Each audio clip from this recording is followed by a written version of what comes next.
Good evening and welcome to this Candidates Forum brought to you by the League of Women Voters of Ventura County. I'm your moderator, David Marin, and a member of the League of Women Voters. We have two City Council candidates with us tonight, and we are going to begin with a short welcome from our President of the League of Women Voters, Ventura County, Betsy Patterson. Good evening. I am happy to welcome you all on behalf of the League of Women Voters of Ventura County. 100 years ago, the 19th Amendment was ratified, giving women across the nation the right to vote. We hold the right to vote precious, since not all people were given that right in the original Constitution. And for 100 years, the League of Women Voters has been dedicated to encouraging civic engagement and informing voters about the candidates and the issues. From its beginning and continuing today, the League is a nonpartisan political organization. We do not support or oppose any candidate or political party. Each of us has a voice in our government, but only if we use our vote. To be informed voters, we must ask questions of the candidates and understand the pros and cons of each ballot proposition before we cast our vote. This is your opportunity as voters to learn about the candidates and where they stand on the issues important to you. Thank you for joining us tonight. We hope you have many of your questions answered by the candidates, and be sure to make a plan to vote. Thank you. I can't hear anything. Thank you, Betsy. And before we begin, candidates, I'm going to just take a moment to share with our audience a district map. So I believe you both are running in, is it District 4? Yes. Yes. So for the audience, this is a map of the city of Ojai as far as how the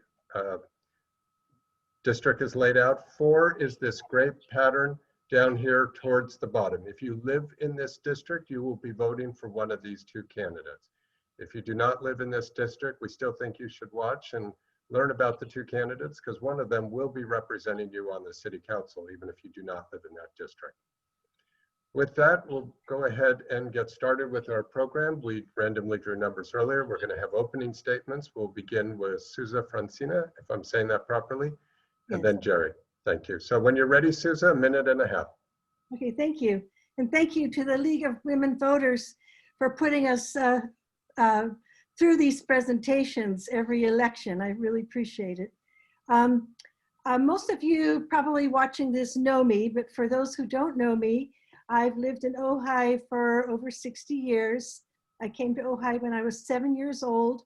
I've watched all the battles that have been fought over the decades, including all the issues that came before the citizens to preserve the Ojai, which is the reason we have such a beautiful small town. And when we came to Ojai, we thought it was paradise. And I still see that potential if we're vigilant and protect what we have. I bring a lifetime of experience to the city council. And by that, I mean that I have probably I've worn about so many hats, and I understand our community. I understand the needs of families, the young people growing up here. I raised my own children here. My 2 grandchildren are growing up here. I worked for many, many years with seniors, and I feel that I understand the needs of the community, and I am here tonight to continue to represent them. Thank you. Thank you. And our next candidate is Jerry Becker. Thank you. I'm a 26-year resident of Ojai, and I've raised my 3 kids here. They all went to Ojai schools. They're now in college and graduate school, and they're entrepreneurs, and they're working here in our county and in our city. They're all entrepreneurs like I am. I'm a local small business owner here. I'm a real estate broker currently. Some of you may know me from being an attorney for over 25 years. I'm retired now, but I practiced in the areas of family law, business law, estate planning, and I advocated for adults with developmental disabilities. I also worked in the arena of education law. So I'm well-versed in administrative and civil law. And currently, as a real estate broker, I am a board of director for the Ventura County Coastal Association of Realtors. I am also a member and a founding member of the Smart Coast California, a nonprofit that works to codify and help our local jurisdictions codify their sea level rise plans across California. I love working in our community. I love living in our community, and I help people transition to living here in our community and finding their home and their nest. I will be transparent, and I will serve your voice of the community in this seat without using my own personal interest as my guide. I intend to listen and do the right thing for you. Thank you. Thank you. And Jerry, we'll start with you on the first question. And the question is about the housing that's needed throughout the state. In fact, it says the state of California is 500,000 housing units short of current demand. So how can Ojai make up its fair share? If you are elected, what will be your policies regarding housing? What type of housing do you prefer? Well, this is something that is very near and dear to my heart. I'm an affordable housing advocate, and I find that Ojai's, this is terrible. I see this every day. I see this with people struggling to find a place to live, a place to rent. We have the number one, in this county, we're the #1 city for percentage of renters within our city. We're the #2 for the price of houses, and we're the #1 for rent rate. So affordable housing is a huge issue in Ojai. I haven't seen any developments come forth recently or in the recent years that are large multifamily units. What's happening and what I see is that our city council and our planning commission is very dissuasive to people that bring their projects forward. And I think we need to change our environment for people that are trying to build affordable housing within our community and even just increase our housing stock. It's pretty brutal for developers. They leave within the first few minutes and they cut their losses. We need to loosen up our codes a little bit, maybe offer the ability to have different types of building processes, make it less expensive, make it shorter, and green and affordable by design so these projects aren't shut out. I'd like to be a voice of promoting affordable housing and housing stock in our city. Souza, same question to you. The city of Ojai certainly needs to make up more housing. What type of policies will you put in place? What type of housing do you prefer? Well, I'm a low income renter, so I have a little different perspective on the issue. I'm well aware of the problems, and the city is working to create some affordable developments. I've been an advocate for green, affordable housing, energy efficient housing, water efficient, fire and earthquake housing for the past 25 years. And one of the reasons I ran for city council 4 years ago was to preserve our housing stock by banning short-term rentals. The ban on STR aims to prevent investors from turning our very limited housing stock into hotels. The city is encouraging a wide range of accessory dwelling units, including garage conversions, small houses, and shared housing, either turning larger homes into 2 or 3 more independent units, or encouraging homeowners to create conditions and contracts that can result in compatible home sharing. And I want to say something very clear to my challenger. We can reduce our footprints without building 3-story apartments. I heard you say that on a podcast today, and that alarmed me. We can reduce our footprint so many ways, including stop building 4-car garages and things like that. And I want to say this as nice as I can. I know I have to stop you there, Souza. You're going to have to wait for another question. that's fine. We are going to start the next question with you, though, Souza. As far as talking about some of the undocumented community members that might be in your city, what are your positions about immigration, undocumented community members, and are you committed to their protection? Sorry, we'll just unmute you, Souza, and then let you get started. Click on, you can hear me? There we go. Please begin. I did click it. Okay, so that's another issue I'm very passionate about.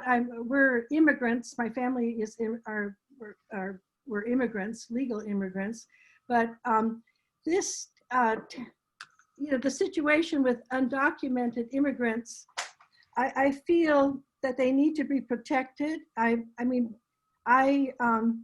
appalled at what's happening with turning them over to ICE and all the horrible things that are happening with children in these detention centers. But as far as locally, there needs to be a pathway to help these people become legal citizens. Definitely not after all they've been through, and with my understanding of the reasons why they leave their country and why they go through so much hardship to arrive here. I think the least we can do is make it possible for them to stay. And I have helped in that respect by paying for helping someone to pay for an immigration lawyer, that somebody in the community that was going to be deported, and I was successful in that. And that's, I think we should make it much easier for churches and families to adopt these families that need our help. And we need them to do the wonderful work that they do in our community.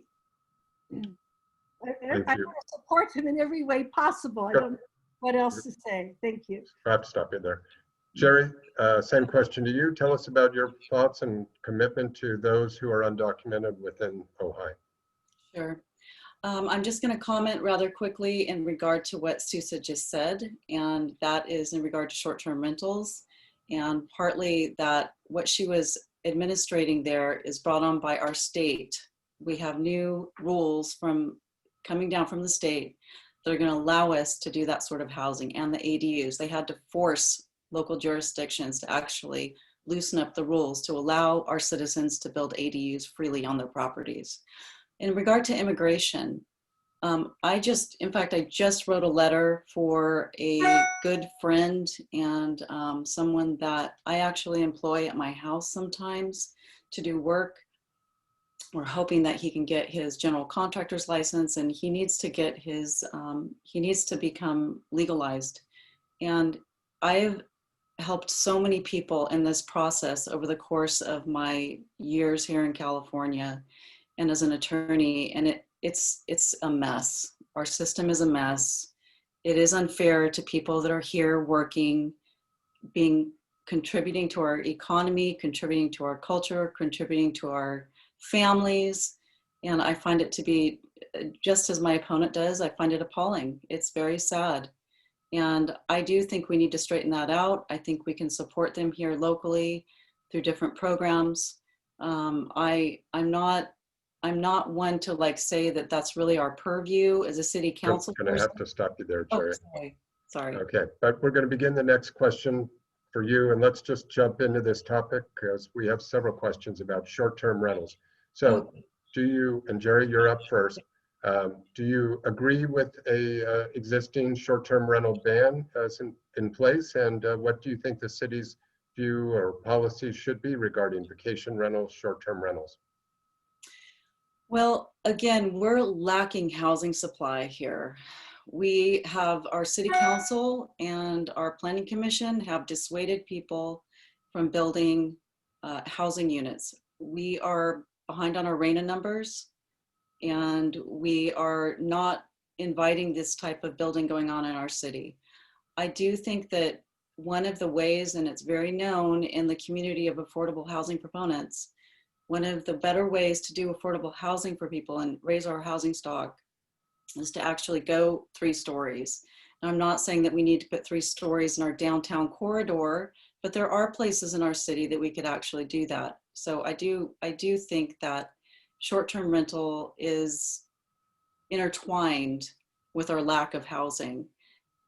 I do support, I believe in property rights, but not when we have a housing crisis like we do.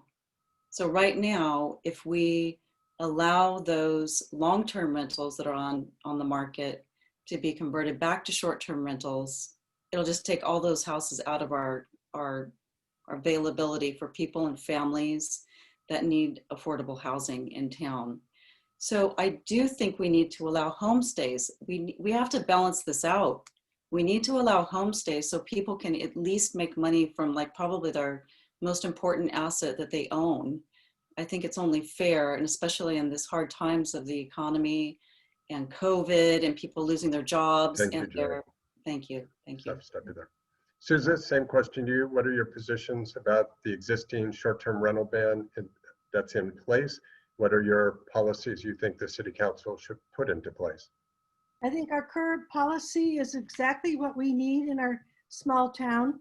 And the fact is that people can still supplement their income by renting out rooms and their guest houses for 30 days or more.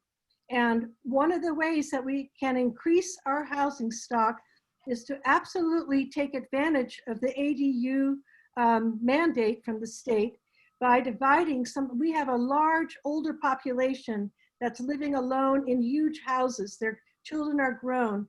And if it would be a mutual advantage if they had someone living in their house. As I said before, it could be a home share, or it could be, you can legally divide up a large home, sometimes with 4 or 5 bathrooms, into 3 independent units. And I want to say something else to my opponent. You criticize the Planning Commission and the City Council for taking a strong stand against the type of development that could destroy our small town. And that's very easy for you to say due to where you live in the city. You will never be affected by 3-story buildings in Persimmon Hill. It's very easy to not be a NIMBY in the area where you live, but someone somewhere will be affected. Our beautiful mountain views, that person will not be able to see I'm gonna have to stop you there, Susan. Just for the audience, we did not offer the candidates the option for rebuttals, but candidates are certainly able to use their time to rebut when they deal with the next question. So in case anyone's wondering why we're not allowing rebuttals, that's the reason. So let's move on. Jerry, the next question is to you. And let's talk about a little bit more about your volunteer, your work in the city, some of the things you've done. Tell our viewers a little bit about your history in the community, any experience you have on council or governing boards, things like that. Sure. So I've been here, as I said, 26 years. It was actually 30, but we moved out for a couple of years, but we kept our ties here. I grew up in Ventura County. I came to Ojai as a child many times to swim in the creek. That was one of the favorite things that we got to do up here. I have, like I said, raised 3 children here in town. I've served as a tutor for School on Wheels, in which I tutored young women, or young girls, we'll say. They were in high school and they were at a group home in our valley. And I love that. I love providing education and encouragement. I've been an ASO referee, an ASO coach, a high school soccer coach, an assistant coach. I am part of the Ojai Valley Land Conservancy. I take Taekwondo. Many people in the past. I love Mr. Sermonaro.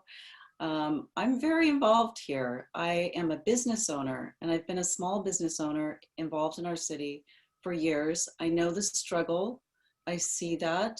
I find it very, very difficult currently for our business owners, and they know that. I'm a member of our chamber. I support them. I support my neighbors. There's many other activities. I'm a board of director, and as I said previously, I'm very involved in housing rights, and I have been up in Sacramento lobbying on behalf of private property rights and affordable housing. Thank you. Stop you there. Susan, same question to you. Take a moment to share with us a little bit more about your experience in the community, other committees or commissions you've served on.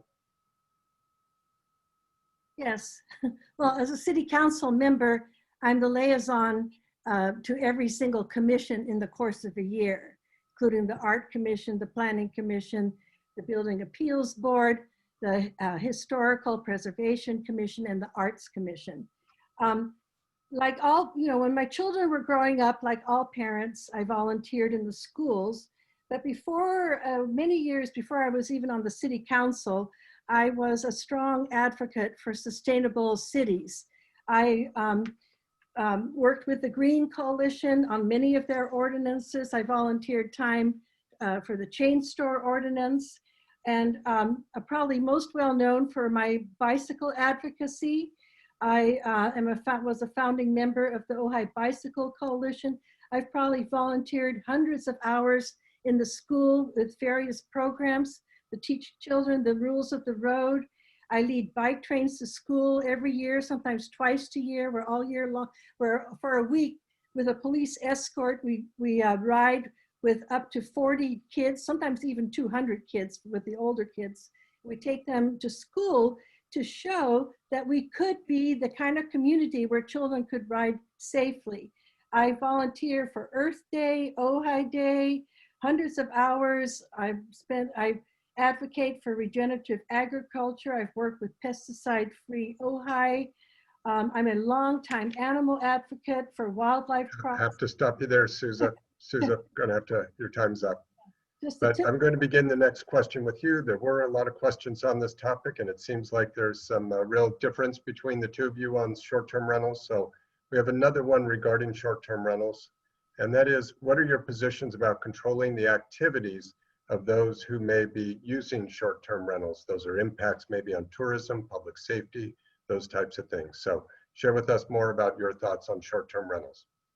Okay, first of all, people, old timers who've always rented a room periodically, nobody notices. It's like a relative coming to their house, and it probably is a relative or a friend from Europe where they pay a stipend. We're not worried about that.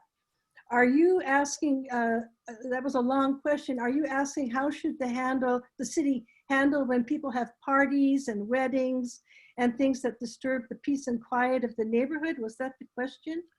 So I'm only able to read the question as submitted, but I would think that is a fair point to question what activities, short-term rentals, the impacts on the community, the neighborhoods. I think that would be a fair response. Well, in fairness, I think the first warning should be what I would characterize as a soft warning. And from then on, we need the fees to pay for the code enforcement officer. I don't know, there are penalties. I don't know what more we can do beyond the penalties. I don't think that we've sent anyone to prison over this, and I wouldn't want to see that happen. I think that the code enforcement, if a neighbor complains, like most ordinances, it's complaint driven.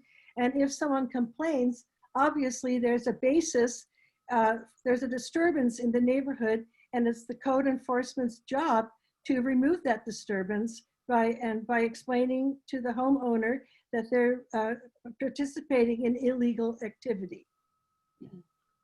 Thank you. Jerry, same question to you as far as short-term rentals. Some of the effects or impacts that may happen with short-term rentals, do you have views on controlling those activities and any impacts on the neighborhoods? Sure. So another one of the things I do in my work and in my job in my as a broker and an advocate for housing rights, I'm the local government relations liaison for our board of directors. And in that capacity, I travel to all the cities within our county and our county seat. And we follow rules such as short-term rental laws and who's passing them, who's banning them, how they're dealing with them. And I've seen some very good systems that our local cities have been putting in place. Most of the issues revolve around nuisances. We have nuisance laws already on the books. We have public drinking laws on the books. So the fear is that people are going to abuse the right to live peacefully in our neighborhoods. Nobody wants to have the party house next door to them. So what cities have done that I've seen be very effective is that they have almost like a 3 strikes and you're out. You lose your license. The upside of having short-term rentals is we could actually gain some revenue from this if we actually properly regulated it. So I really see that it is something that should be possibly brought back to life here in town. I mean, we are basically a tourist economy. We're a tourist town. We love promoting the beauty of our valley and sharing it with people who want to visit. Okay, thank you. And we're going to stay with you, Jerry, for the next question. And this is a bit of a long one. So the Highway 33 lane reduction project poses a negative impact because of increased traffic flow through the neighborhood behind Vaughn's, specifically that Valerio Avenue. So what are your thoughts about the people's concern regarding this traffic? What is your position on it? Are you outreaching to people to learn about their concerns? Yes, yes, yes, and yes. I know this is a big hot topic issue. I think it's a beautiful thing that we have grant money of $2.8 million. I am very concerned to see what the demonstration is going to produce, and if the demonstration project and the demonstration and test runs are actually going to be accurate based on what we have going on right now with COVID. So the people that live next door to like the Valerio Street area, they have valid concerns and they need to be heard. I mean, it's ridiculous because it sounds like to these people that it's a foregone conclusion that the project as it is shown and presented right now is going to be implemented in its full entirety. Mostly these people are concerned with the reduction of a lane from the 4 lanes on that highway area. And when I read it, I think, yeah, it's a valid concern. I am going to wait. I'm very open-minded. I am going to wait and see what the demonstration produces. I don't want to see traffic pushed into these neighborhoods. I mean, I was just over there the other day. Children are outside, shooting baskets and riding their bikes in the middle of the street. Nobody wants to see their quiet neighborhoods turned into a byway for people bypassing the highway because we've reduced the lanes. I also want to make sure that there's no overages so that we don't have to spend city money when the project needs to have more money and we've run out of grant money. Thank you. Susan, same question as far as Highway 33 lane reduction project. Talk about your views about listening to the community, the impact study that's being performed. Where do you stand on this issue? Okay. Well, first of all, I think many of the people that are against this project don't understand the difference between recreational bicycling or using the bicycle for daily life transportation. It's a fact that people are already running through the Arbolada, up Cuyama, and through these neighborhoods, okay? The demonstration project will show whether or not that increases, okay? The goal, people are very concerned about the unintended consequences of removing a lane, a car lane, and making a protected bike lane. Now, without going into, this was a mistake that a city manager made about 40 years ago. There's a whole history there that I can't go into. But the fact is that there are unintended consequences for having created a lifestyle where everyone is chauffeuring their children everywhere, everybody drives everywhere. This is part of a much larger project to connect the entire city, the entire Ojai Valley, to make it truly bicycle friendly for families and pedestrian friendly for people with eyesight and hearing and mobility problems. This is part of a much larger project, and it'll Thank you, Susan. Yeah. Thank you. Going to stay with you for the next question, Susan. We're going to begin to talk about the climate and climate change. And this is not asking whether you believe in it or not. The question is about what do you think are the 3 most important mitigation measures that you would promote as a council member to deal with climate change? Okay, well, the 3 top issues would be how we handle our energy in buildings. Buildings and transportation are the top producers of pollution, greenhouse gases. So we are going to be examining the REACH codes, and there's so much misinformation flying around about REACH codes. We're not going to take away anyone's gas stove, but the aim of the one way that we can start to introduce these codes is to apply them to new development. Okay? It's really hard for me to remember the whole question.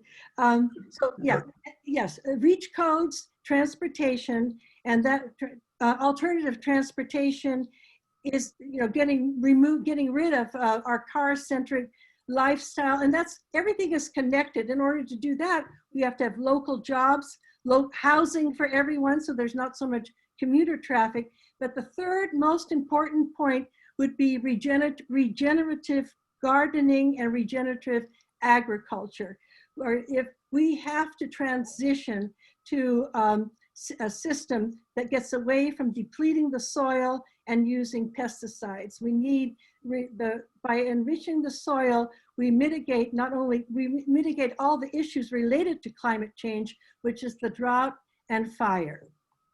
Thank you. Jerry, same question. What are your 3 mitigation measures you think the city could do if you're elected? And if you want to comment about the climate declaration to get rid of gas appliance, gas engines by 2030, feel free. Thank you. Well, I'm not going to follow up on the ATP.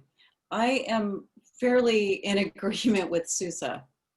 I am fairly in agreement with her in regard to what we need to do.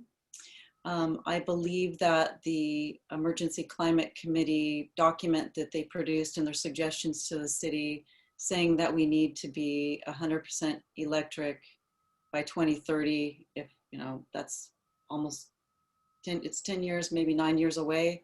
I'm very concerned that we make sure that our reach codes don't go too far and cause people not to be able to afford these changes and these retrofits. I understand that the first step should be for new building to make them all 100% electrified. I think that's great. I agree with regenerative agriculture practices and teaching and educating. Mainly, I think we really need to time these reach codes for retrofitting is concerning me, because the way it was written was saying that the city should go forward and make everyone 100% electrified, even the existing buildings. I'm very concerned with that. I'm very concerned that it's an open-ended statement and that we need to not put the cart before the horse, make sure people can afford to do this, and make sure that our electric grid is going to support that. We'll start with you on the next question. It's public knowledge that the new district voting boundaries may not be ideal for a small town like Ojai. But on the other hand, since District 4 will be responsible for your election, what are you doing specifically to win your vote in this particular district? And how will you govern if you are elected for the whole city? Well, I think what it does do for our city is it makes it more personal. It makes our politics more personal. It makes the accessibility better. And I think that it may be a very good thing. You know, we do have different needs across our city. And one of the reasons I'm running is because a number of my neighbors and friends that live in my district, in District 4, came forward and said, we don't feel like our voice is being heard. We don't feel like we're being represented. We don't think that our city council member is actually listening to what we think is the right choices to be made for us. So what I'm doing is I'm actually reaching out to people by social media. And, you know, as COVID is here, it's not been an easy campaign for me. The typical things that we get to do were not provided to me. This is one of my first public forums that I've been able to have. And typically we're meeting in person, there's in-person forums and debates going on. So I'm reaching out to people by email, by walking around my district and dropping off flyers. I'm calling people. I'm encouraging them to talk to me. I have spoke to many people and they're coming through on my website and through my social media saying, I have these concerns and I'm trying to meet them. Thank you, Jerry. Susan, same question to you as far as now that you'll be representing District 4 and the city has moved to these district boundaries. What are you specifically doing to win the vote? How will you govern if, because you'll be representing the city and also District 4? Well, first I want to make clear that the city council and I need to go back for a minute. At every city meeting, we have 3 attorneys present. The city manager is an attorney, there's a city attorney, And for as far back as I can remember, we've always had one member, and now it's Ryan Blatz, who is a city attorney. All of them opposed this ludicrous project. It's ridiculous in a small town. All you have to do is look at the map. You can see how diverse District 4 is. It's the largest district, but geographically, of course, with the same number of people.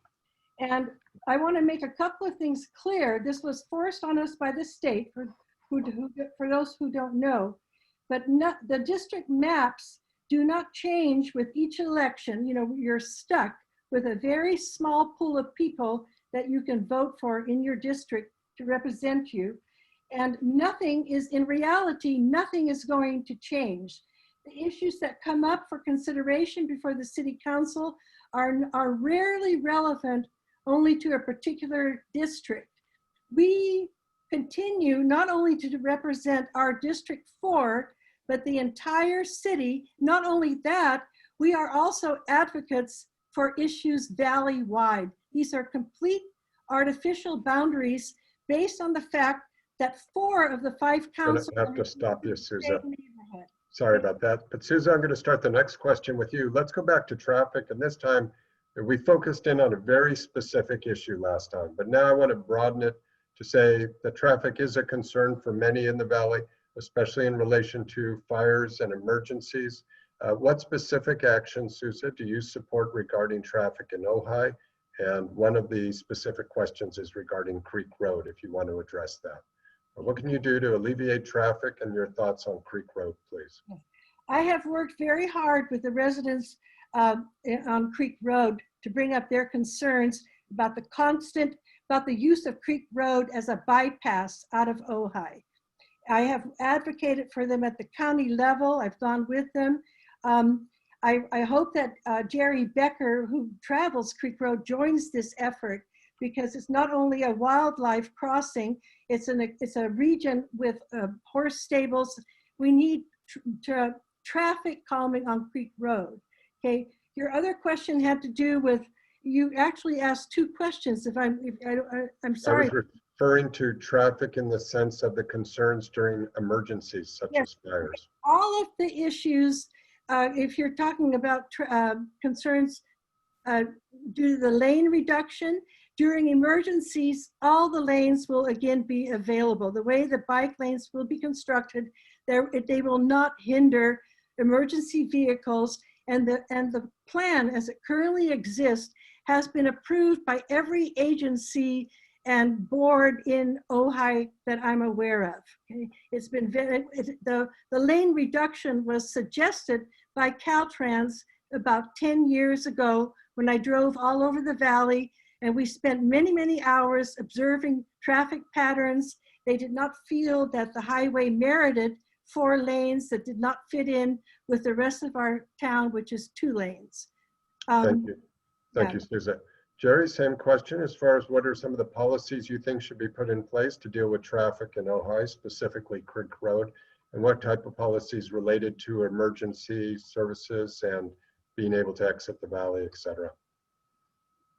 Okay, well, yes, I have been an advocate for calming traffic on Creek Road, Sousa, and I've worked with that. I've talked to people, I'm involved, and I agree Creek Road has become a byway. What I am more concerned with is reducing the lanes over near our hospitals, near our school, and in the sense that where have you been in trying to create an evacuation plan for the valley? We need a planned evacuation plan in place. I can't believe after the Thomas fire and we all freaked out trying to get out of the valley, we were on our phones trying to get information, you know, finding out that roads were blocked because cars ran out of gas or cars broke down on the highway getting out. We need a planned evacuation plan. And the idea that we would take a lane out, and I need to have an understanding of why that is better for us. And I think the plan is not what you're saying it is. I believe there are planters there.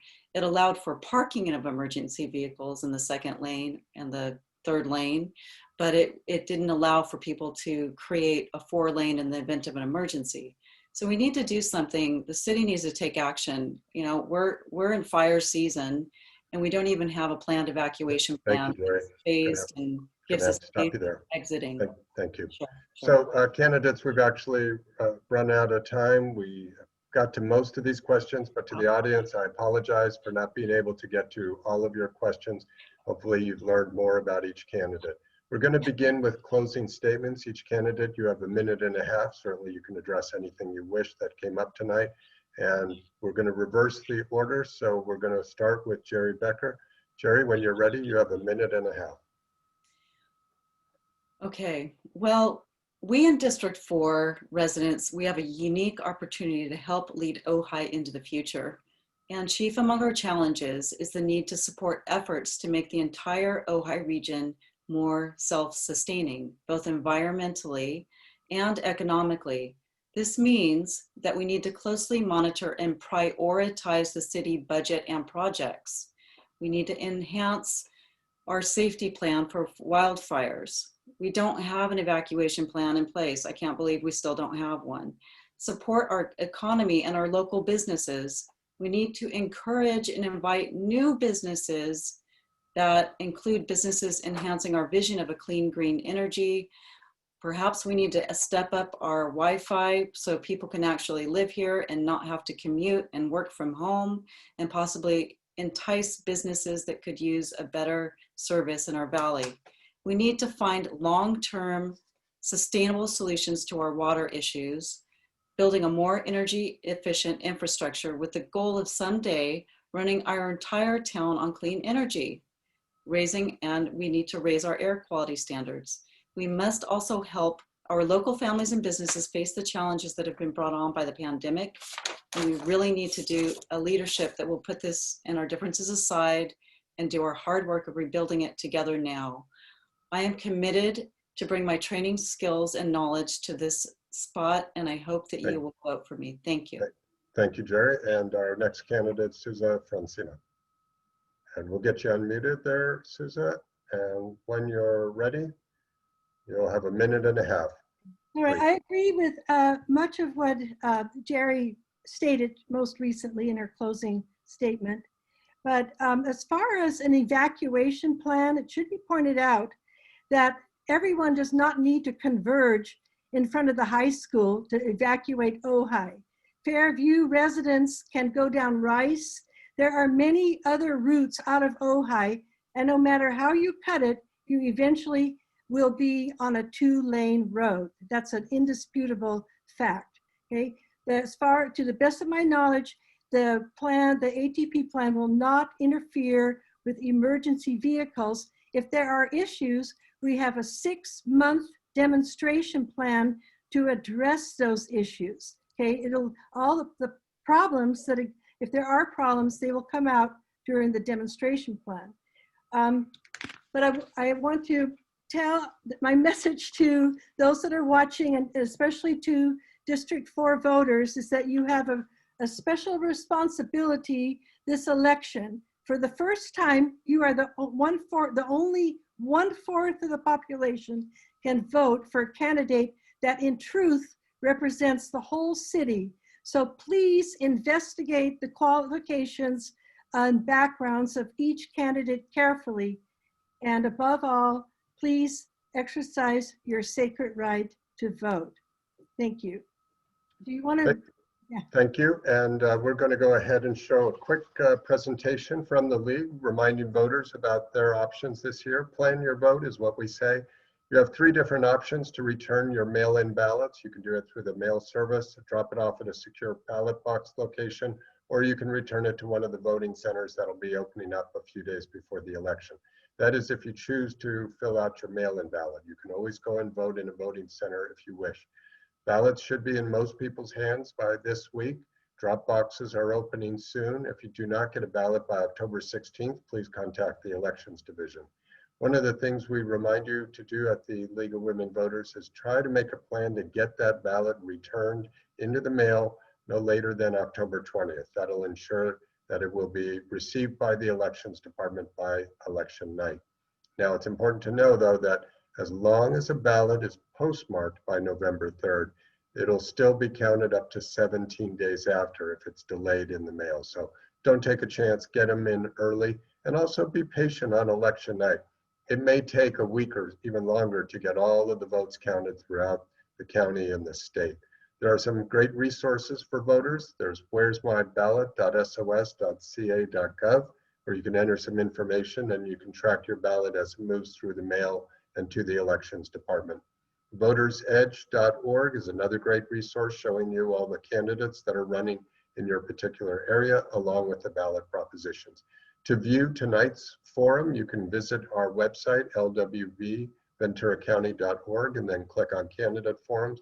And much like you did to register for tonight's forum, you can go back and watch the video for this or any other forum, including the 3 other ones we are hosting tonight. So with that, thank you. Remind you to vote. And if you are doing a mail-in ballot, make sure you sign the outside of the envelope. With that, I'd like to thank our volunteers, Cheryl, Maddie, Elizabeth, Betsy, and Pat. And I'm David Barron with the League of Women Voters. Thank you and good night.